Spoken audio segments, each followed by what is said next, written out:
Anthropogenic noise has been shown to have negative effects on many different species of animals, including mammals, birds, reptiles, and insects.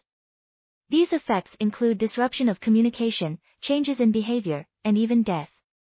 In particular, cannabis cultivation operations are likely to generate high levels of noise due to the use of diesel generators, irrigation pumps, and landscaping equipment.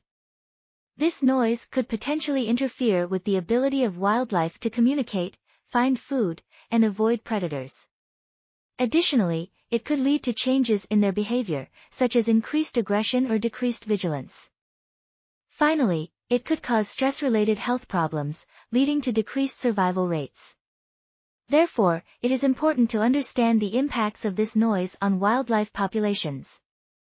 This article was authored by Lindsey and Ange, Darnell, and Erin Chappell.